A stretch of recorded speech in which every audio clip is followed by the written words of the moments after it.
یہ درست بات ہے کہ اردو لٹریچر میں اور ایون پشتو لینگویج میں جو لفظ افغان ہے وہ پشتونوں کے لیے استعمال ہوتا ہے.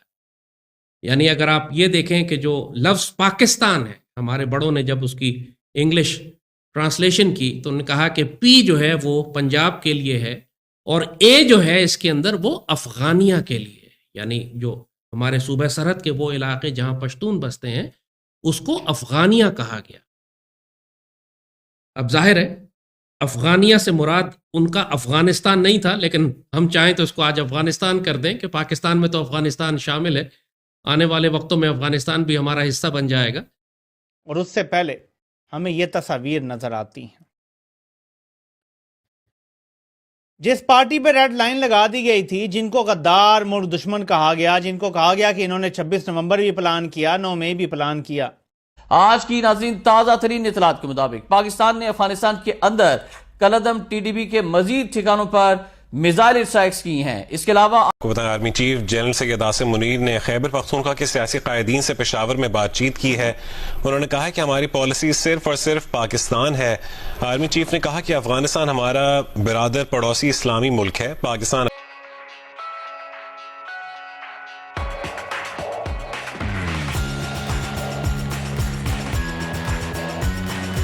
آرمی چیف نے پشاور کا ہنگامی دورہ کیا ہے اور سیاستدانوں کے ساتھ اہم بیٹھک کی، جبکہ ملٹری کمانڈرز کو اہم احکامات دیے، جس کے بعد سیکورٹی فورسز نے بلوچستان میں کالعدم تنظیم کے 27 دہشت گردوں اور خیبر پختونخوا میں 8 دہشت گردوں کو جہنم واصل کر دیا گیا ہے. کالعدم ٹی ٹی پی سے متعلق جواد امان صاحب کی انسائیڈ اسٹوری کے مطابق نور ولی مسعود اور حافظ گل بہادر گروپوں میں شدید لڑائی کی اطلاعات ہیں. ادھر ناظرین 11 جنوری 2025 کو پاک افغان سرحد کے قریب سیکورٹی فورسز نے کامیاب کارروائی کرتے ہوئے افغان جاسوس کو ہلاک کر دیا تھا.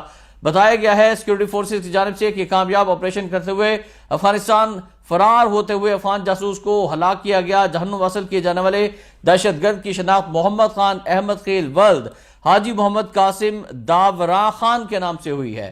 اور یہ بھی پتہ چلا ہے کہ 48 سالہ دہشت گرد محمد خان عرف عبداللہ افغان صوبے پکتیکا کا رہائشی تھا اور ہلاک افغان دہشت گرد جاسوس سے افغان شناختی کارڈ بھی برآمد کر لیا گیا ہے. اور یہ بھی پتہ چلا ہے کہ ہلاک دہشت گرد محمد خان عرف عبداللہ افغان خفیہ ایجنسی کے لیے پاکستان میں کام کر رہا تھا.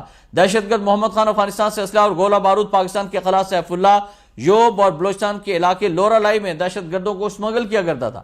اسمگل شدہ اسلحہ پاکستان میں دہشت گرد حملوں میں استعمال ہوتا تھا. ناظرین پاکستان افغانستان بارڈرز کی تازہ ترین صورتحال بلوچستان اور وادی تیرہ میں آپریشنز کے حوالے سے اور سرویلنس کر رہے تھے اور وہ جو ریکنائسنس پیٹرولز تھے یا ہمارے جو ڈرون سرویلنس ہے اس کے ذریعے ہم اس کو مانیٹر کر رہے تھے. تو وہ ایک ہیوی انفلٹریشن جو ہے مختلف گروپس میں وہ کروانے کی کوشش کی گئی اور جس کو افغان سائڈ سے انہوں نے مارٹر گنز جو ہیں اور دوسری ہیوی مشین گنز کا جو کور پرووائڈ کیا تاکہ ہماری جو پوسٹ ہیں ان کو وہ اس سے انگیج کر کے اور ان کی نظر جو ہے وہ توجہ ہٹائیں اس طرف اور ان کو انفلٹریٹ کرایا جائے ٹی ٹی پی کے دہشت گردوں کو. لیکن پاکستان نے جو ہے ادھر سے میزائل فائر کیے ہیں کچھ ان کی سائڈ پہ اور وہ کافی ادھر بھاری نقصان ہوا ہے. اس میں کافی جو ٹی ٹی پی کے آپ کہیں جو پیادے تھے یا فٹ سولجر ان کو کہہ لیں یا ان کے فٹ جو ٹیررسٹ تھے تھرڈ رو میں ہوتے ہیں یا ان کے مڈ رینکنگ کمانڈوز جو ہیں وہ اس میں کافی سارے مارے گئے ہیں. وہ کہ افغان سائڈ جو ہے صرف اس کو اتنا ہی ابھی تک ان کی سائڈ سے انڈورس ہو رہا ہے کہ پاکستان نے جو ہے ادھر فائرنگ کی ہے اور میزائل فائر کیے ہیں. لیکن باقی بات وہ نہیں بتا رہے جو اس کی اصل کاروائی تھی. اصل کاروائی یہ تھی کہ ٹیررسٹ انفلٹریشن کرانے کی کوشش میں انہوں نے مارٹرز فائر کیے، ہماری طرف مارٹر گنز فائر کی اور ہیوی مشین گنز کا فائر کیا ان کو کور پرووائڈ کرنے کے لیے. لیکن ہم اس کو مانیٹر کر رہے تھے کیونکہ دیکھیں ہماری اس وقت پوری کمپلیٹ جو وہ سرویلنس ہے اور ایئر سرویلنس بھی ہے جو ننگرہار سے لے کر اور پکتیکا تک یعنی ننگرہار. اس کی مثال ہم آپ کو اس طرح دیتے ہیں کہ جس طرح بلوچستان ہے پاکستان کا ایک صوبہ. بلوچستان میں صوبے کا نام بلوچستان ہے، بلوچوں کے رہنے کی جگہ، لیکن اس صوبے میں بلوچوں کی آبادی 20-30% ہے. باقی سب تو غیر بلوچ ہیں جو وہاں رہتے ہیں، لیکن صوبے کا نام بلوچستان ہے. وہاں پشتون بھی رہتے ہیں، وہاں عرب بھی رہتے ہیں، وہاں مکرانی بھی رہتے ہیں، وہاں براہوی بھی رہتے ہیں، وہاں پنجابی بھی رہتے ہیں، وہاں پہ دوسری قومیں بھی رہتی ہیں جو پاکستان میں بستی ہیں، مگر صوبے کا نام بلوچستان ہے۔ اگر آپ جنرلی بات کریں تو آپ کہیں کہ چاہے کوئی پشتون ہے تو وہ بھی بلوچستان کا ڈومیسائل رکھتا ہے، بلوچستان کی آئیڈینٹی ہے، اس کی بلوچی ہے، اگر آپ جنرلی ٹرم میں استعمال کریں۔ لیکن بلوچستان کے اندر آپ اس کو ایک پشتون کو بلوچی نہیں کہہ سکتے، آپ ایک براہوی کو یا مکرانی کو بلوچی نہیں کہہ سکتے۔ جو بلوچی ہیں وہ دوسرے ٹرائبس ہیں جو بلوچ ٹرائبس کہلاتے ہیں۔ اسی طرح افغانستان کے بھی 2 لیولز ہیں جب آپ افغان یا افغانستان کا لفظ استعمال کرتے ہیں تو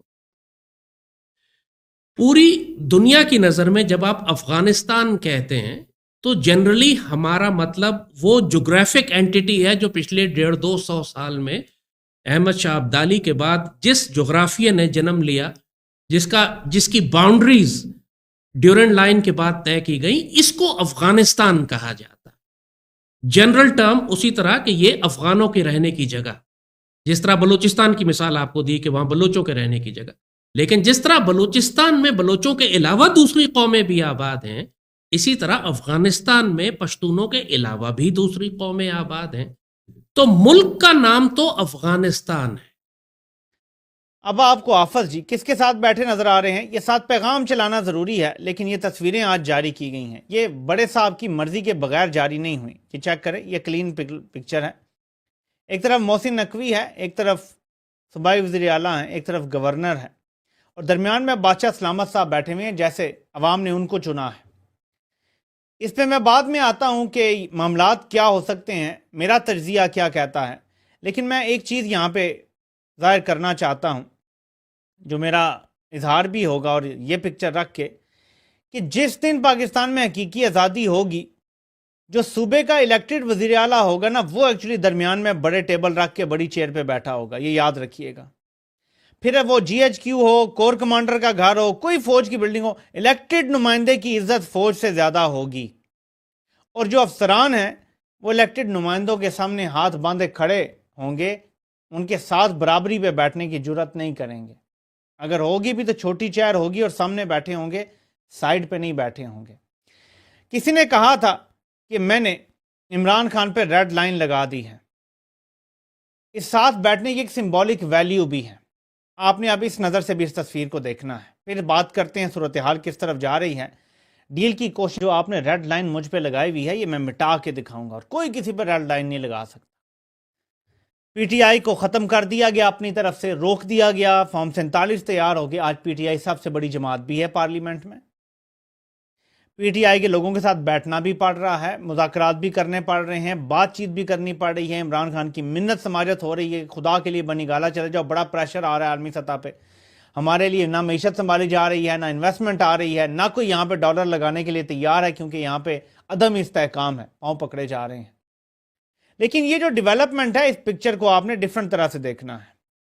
یہ بریفنگ ہو رہی ہے، ظاہر ہے فوج کی بریفنگ ہے، اور اسی لیے آپ نے دیکھا کہ وزیر اعلیٰ ذرا دور کر کے بیٹھے ہوئے ہیں، آپ دیکھ سکتے ہیں، ساتھ نہیں بٹھانے کا ہوا۔ یہاں اگر نواز شریف یا کوئی ہوتا تو وہ بالکل ساتھ چپک کے بٹھایا جاتا۔